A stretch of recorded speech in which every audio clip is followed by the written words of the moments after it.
जी विद्यार्थियों, अभिज्ञान शाकुंतलम के छठे अंक में हमने पिछले व्याख्यान में अध्ययन किया कि राजा दुष्यंत की जो दासियां होती हैं वो जो वसंत ऋतु का समय है और वसंत ऋतु के आगमन की ओर संकेत किया गया है वहाँ। और राजा दुष्यंत की जो दासियां हैं वो आम्र मंजरी को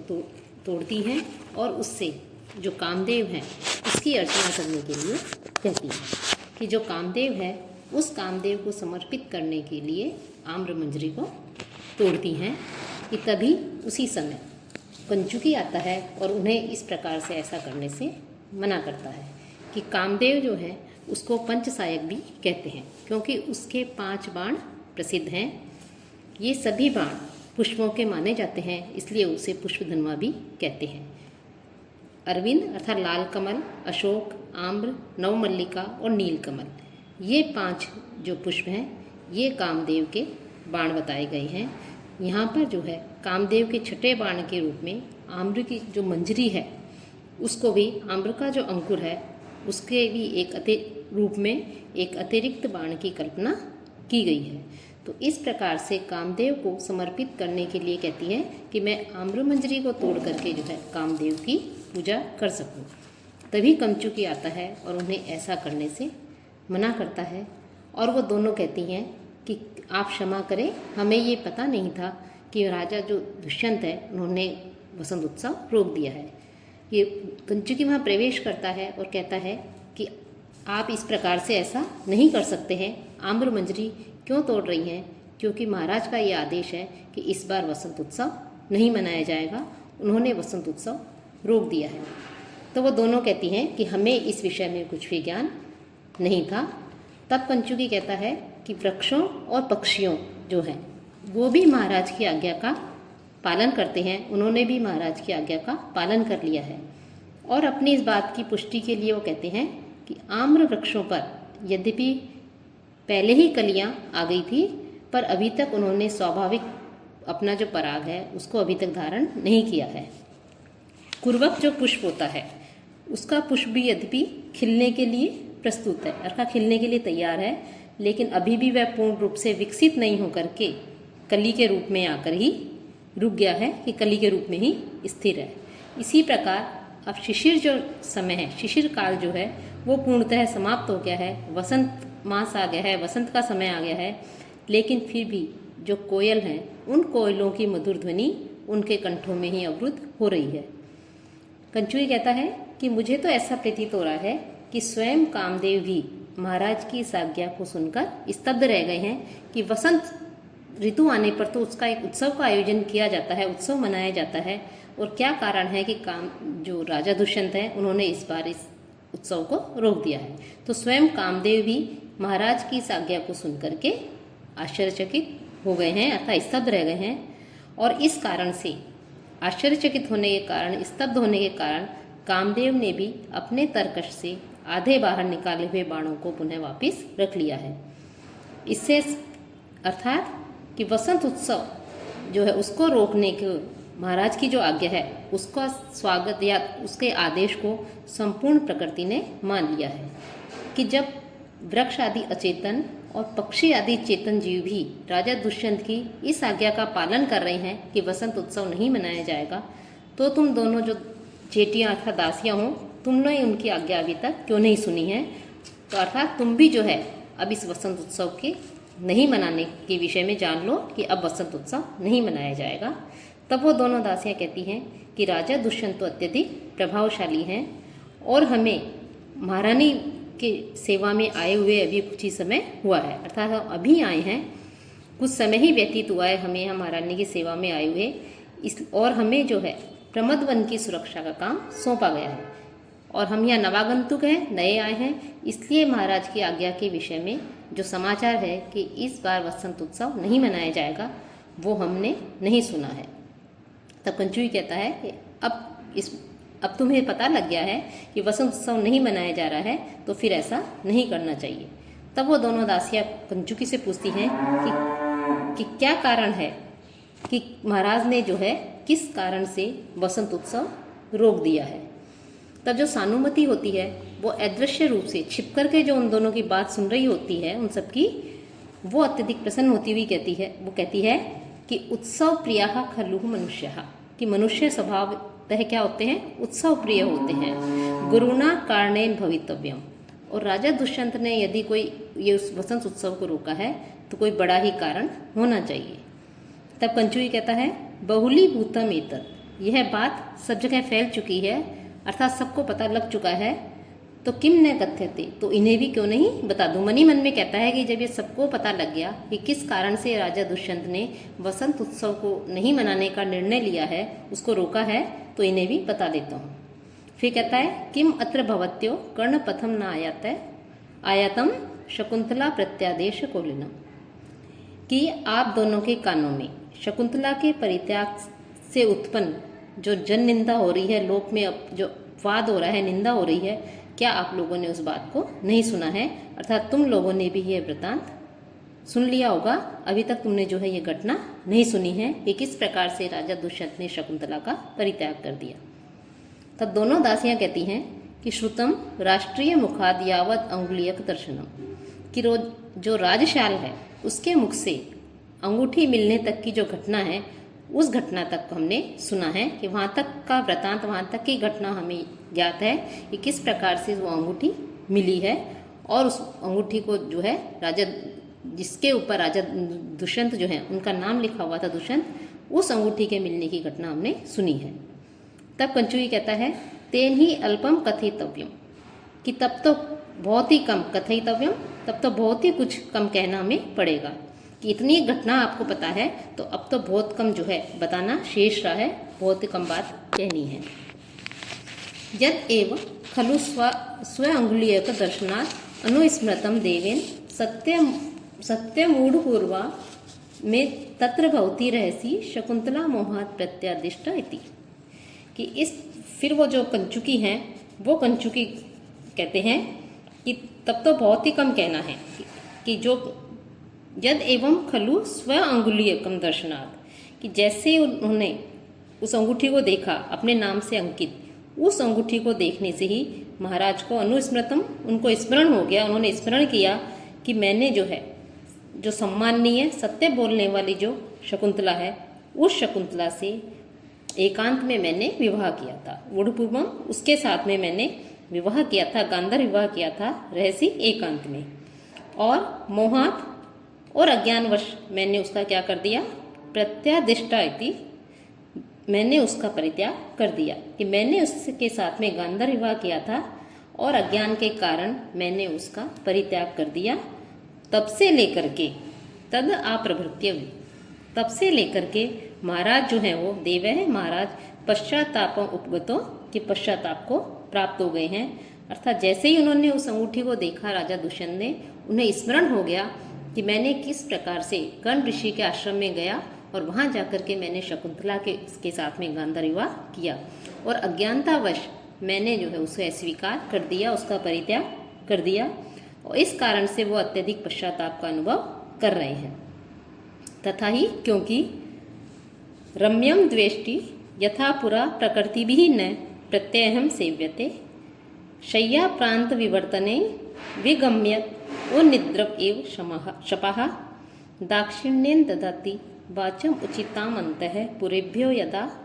गोत्रेषु स्खलितः तदा भवति च व्रीड़ा विलक्षण चिरम, कि कह रहे हैं किस प्रकार से राजा जो है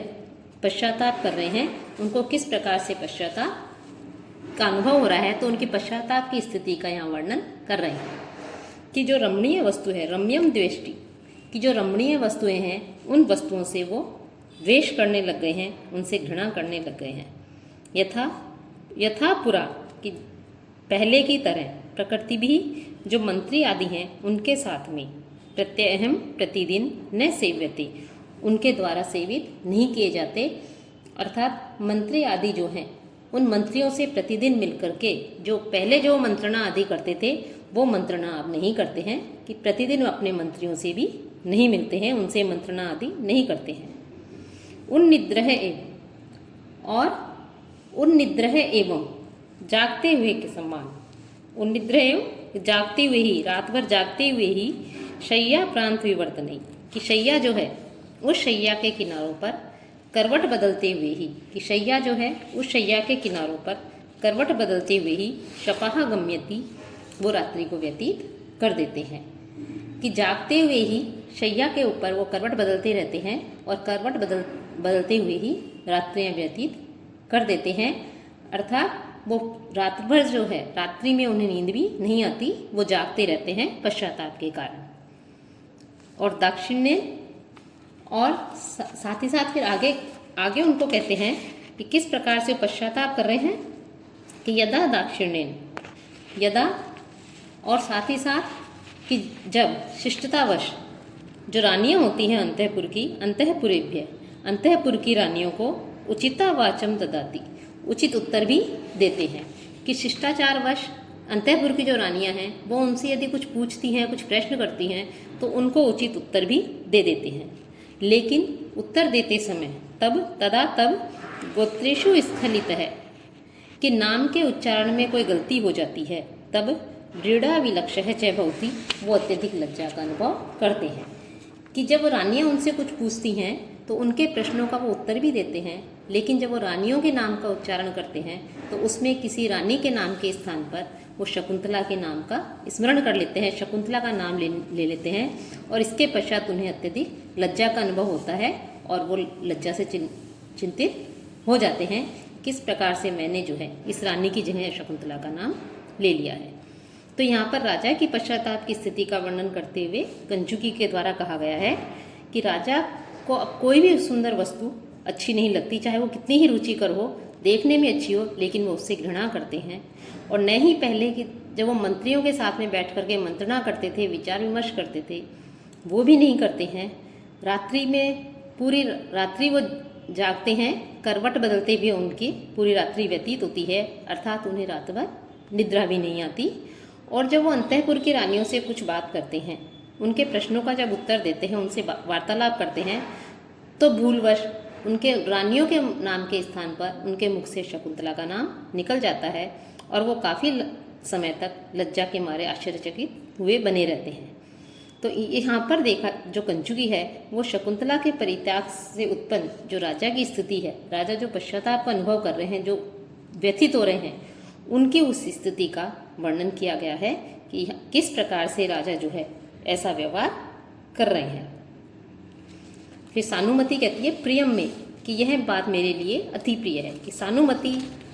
उनकी बातों को छुपकर सुन रही होती है, तो कह रही है कि ये मेरे लिए अत्यधिक प्रिय है कि राजा दुष्यंत को जो है शकुंतला का स्मरण हो गया और वो उसका परित्याग करने के कारण उसके वियोग में अत्यधिक दुखी हैं, संतप्त हैं, पीड़ित हैं।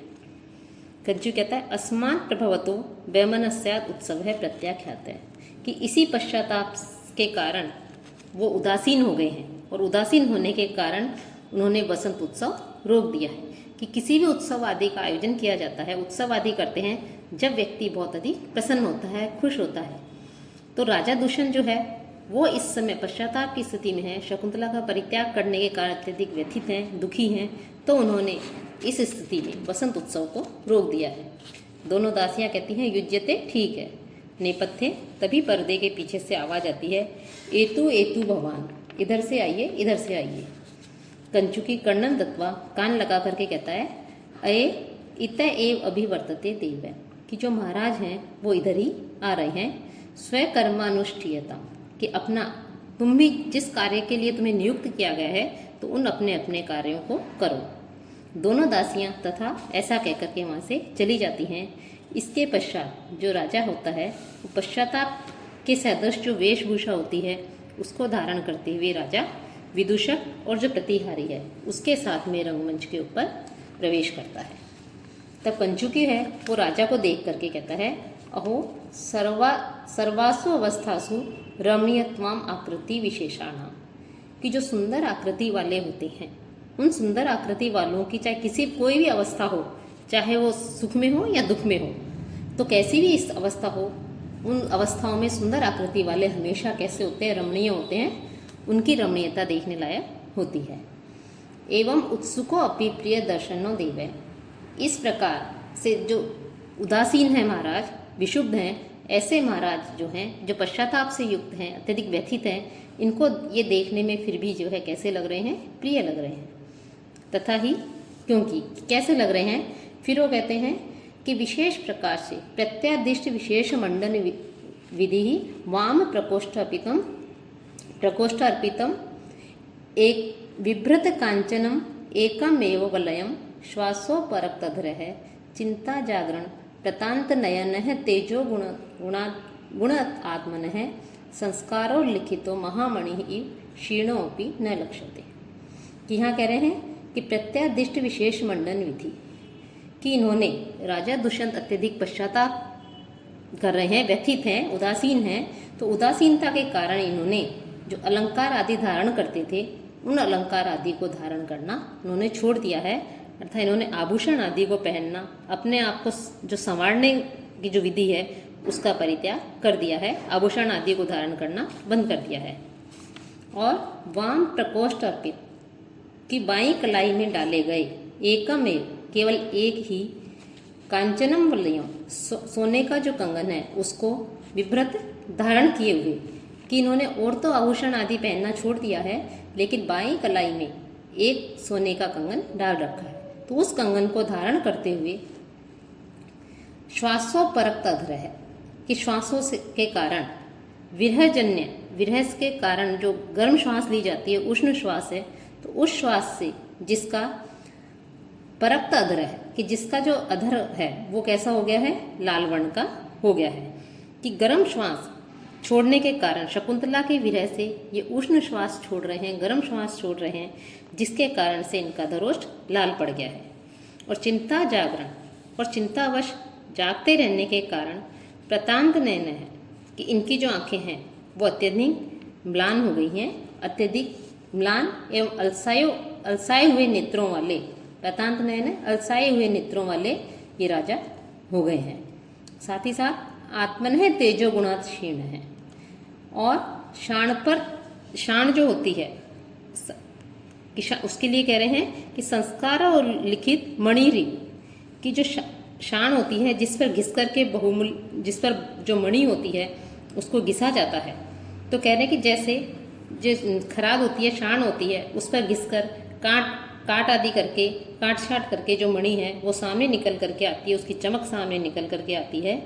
वैसे ही कह रहे हैं कि इस प्रकार से चिंतावश जागने के कारण जिनकी आंखें अत्यधिक म्लान एवं अलसाई हुई हो गई है, और जैसे शाण पर खराद पर घिसा हुआ जो बहुमूल्य रत्न होता है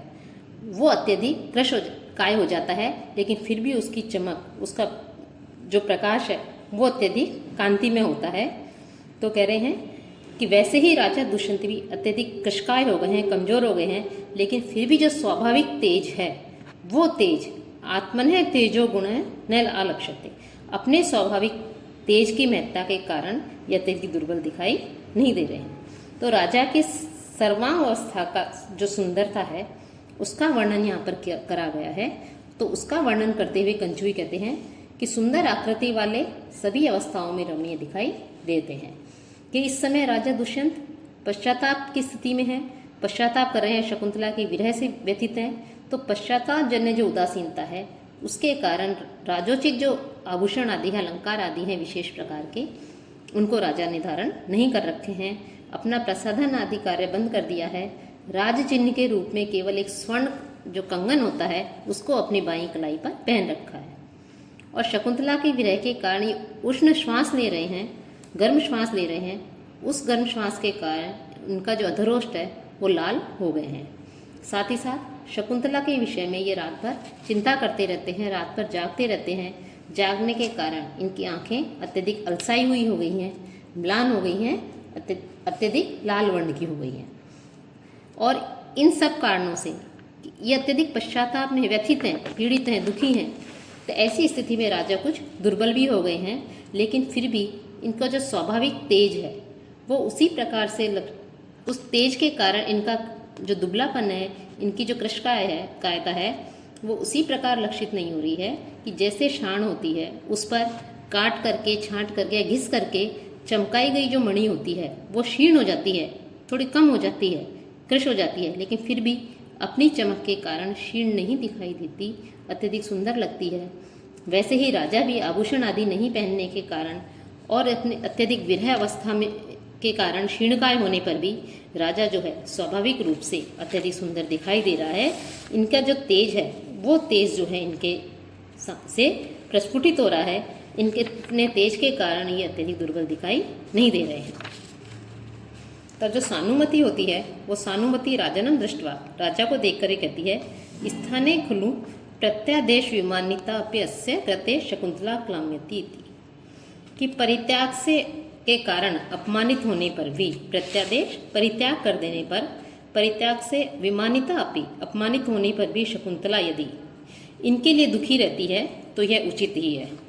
कि इस प्रकार से राजा के सौंदर्य को देखकर, राजा के तेज को देख करके सानुमति कहती है कि यद्यपि इस राजा दुष्यंत ने शकुंतला का परित्याग कर दिया है, लेकिन इस परित्याग करने के पश्चात भी यदि शकुंतला इस राजा के लिए अत्यधिक दुखी रहती है तो यह उचित ही है। राजा ध्यानम मंदम परिक्रम्य, ध्यान में मग्न धीरे धीरे चारों ओर घूम करके, प्रथमम सारंगाक्षा प्रियया प्रतिबोध्यमानम अपि सुप्तम अनुशय दुखाय इदम हत हृदयम संप्रति विबुद्धम। अब राजा धीरे धीरे घूम रहे हैं और घूमते हुए मन ही मन सोच रहे हैं, अपने हृदय को भला बुरा कहते हुए कहते हैं कि प्रथमम कि पहले तो, सारंगाक्षया कि मृगनयनी हिरण के समान नेत्रों वाली, प्रियया कि जो प्रिय शकुंतला है उस शकुंतला के द्वारा, प्रतिबोध्यमानम अपि जगाया जाता हुआ होकर भी, सुप्तम मैं सोता रहा, अर्थात उसने मुझे स्मरण दिलाया लेकिन फिर भी मैंने स्मरण नहीं किया, उसे पत्नी के रूप में स्वीकार नहीं किया। और इदम हत हृदय, और अब यह मेरा दुष्ट हृदय संप्रति इस समय अनुशय दुखाय अत्यधिक दुख के कारण, पश्चाताप के दुख से जो है विबुद्धम जाग गया है। कि राजा को अब जो है अंगूठी को जैसे ही देखता है, राजा को शकुंतला का स्मरण हो जाता है और स्मरण होने के पश्चात वो अत्यधिक व्यथित हो जाता है, दुखी हो जाता है। फिर राजा सीता के लिए, उसके लिए कहता है, शकुंतला के लिए, कि पहले तो कि मृग नयनी जो शकुंतला है उस शकुंतला के द्वारा मुझे जगाया गया, कि मुझे कहा गया कि मैं उसकी पत्नी हूँ, मुझे स्मरण दिलाने का प्रयत्न किया गया, लेकिन मैंने उस शकुंतला, मैं उस समय सोता रहा, अर्थात मैंने स्मरण नहीं किया और मैंने उसका परित्याग कर दिया। और जब वो चली गई है तो यह जो हृदय है, तुच्छ जो हृदय है, यह मुझे पश्चाताप के दुख का अनुभव कराने के लिए जाग रहा है। अर्थात इसके कारण से कि मैंने शकुंतला का परित्याग कर दिया है, अब मुझे उसका स्मरण हो रहा है, लेकिन अब वो यहाँ से चली गई है, मैंने उसका परित्याग कर दिया, तो अब पश्चाताप का दुख उठाने के लिए यह मेरा जो अभागा हृदय है, दुष्ट हृदय है, ये जो है अब जाग रहा है। तो इस प्रकार से राजा यहाँ पर अपने पश्चाताप का वर्णन कर रहा है कि किस प्रकार से शकुंतला ने पहले मुझे स्मरण दिलाया, लेकिन मैंने याद नहीं किया, मैं सोता रहा कि मुझे स्मरण नहीं हुआ, और अब मैं जो है, अब मुझे जो उसका स्मरण हो रहा है, तो शकुंतला यहाँ पर नहीं है। तो यहाँ पर राजा को अपने किए गए शकुंतला का परित्याग रूपी जो कार्य था उसके प्रति पश्चाताप प्रकट किया गया है, और इसके लिए वो अपने हृदय को अत्यधिक जो है दोषी मान रहा है, अपने हृदय को जो है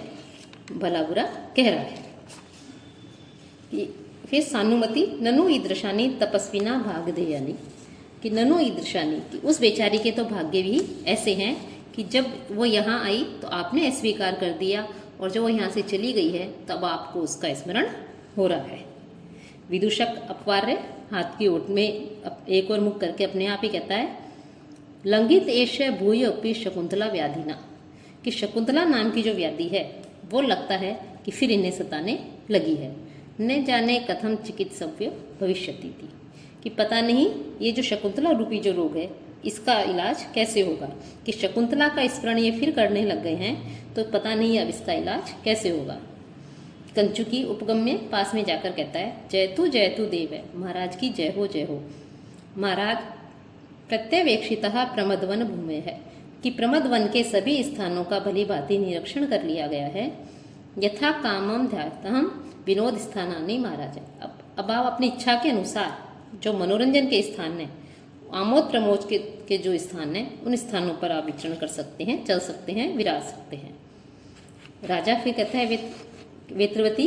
कि जो मेरी आज्ञा मान के अनुसार जो मंत्री आर्य पिशुन है उनसे कहना कि आज मैं देर से उठा हूँ और देर से उठने के कारण जो धर्मासन है जिस पर बैठ कर के राज कार्य के निर्णय लिए जाते हैं उस पर बैठना मेरे लिए संभव नहीं है। इसलिए अपने नगर का जो कुछ भी काम है देखा है उस कार्य को आप मुझे पत्र पर लिखकर दे दें कि आज मैं धर्मासन पर बैठ कर के निर्णय नहीं कर पाऊंगा, कोई राज कार्य नहीं देख पाऊंगा, तो जो भी कार्य हैं उन सबको को जो है आप पत्र पर लिखकर दे दें। प्रतिहारी कहते जो महाराज की आज्ञा, ऐसा कह करके वो निकल जाते हैं। तब राजा कहता है वातायन त्वमपि स्वयं नियोगम शून्यम करो, कि हे वातायन तुम भी अपना काम पूरा करो। कंचुकी कहता है जो महाराज की आज्ञा, ऐसा कह करके वो वहाँ से प्रस्थान कर जाता है। कि कंचुकी को कहता है राजा कि हे वातायन आपका जो कार्य है आप भी जो है उस कार्य को पूरा करो। आप उनको जाने की वहाँ से अनुमति दे देते हैं और वो वहाँ से चला जाता है कंचुकी। फिर विदूषक कहता है कि तम भवता निर्मक्षिकम, कि आपने जो है इस स्थान को क्या कर दिया कि मक्खियों से रहित कर दिया, सारी मक्खियाँ आपने उड़ा दी, अर्थात सबको यहाँ से भेज दिया आपने और सबको भेज करके यह स्थान कैसा बना दिया, एकांत बना दिया। तो अब आप सांप्रतम, अब इस समय शिशिर आतव छेद रमणीय अस्मिन प्रमद वनोद्देश्य आत्माना रमिष्यसि, अब ये जो शीत और गर्मी के अभाव के कारण जहाँ ज़्यादा शीत सर्दी भी नहीं रहती और ज़्यादा गर्मी भी नहीं रहती, तो उन दोनों के अभाव के कारण सुंदर जो ये प्रमद वन है इस प्रमद वन के प्रदेश में अपना मनोरंजन करें। राजा कहता है वयस्य हे मित्र रंध्रो उपर निपातिनो अनर्था इति यदुच्यते तद अव्यभिचारी वचः है, कि हे मित्र जो ये कहा जाता है कि जो विपत्तियाँ होती हैं वो छिद्र पा करके घेर लेती हैं, अर्थात एक विपत्ति आती है और एक विपत्ति के आने के साथ साथ अनेक विपत्तियाँ भी उसके साथ आ जाती हैं, ये बात सत्य है। कि राजा कहता है कि एक विपत्ति आती है और वो अपने साथ अन्य विपत्तियों को भी ले आती है, विपत्तियाँ छिद्र पाकर ही आ घेरती हैं। तो ये जो कहा जाता है ये वास्तव में सत्य है। अब हम अगले व्याख्यान में अध्ययन करेंगे इससे आगे।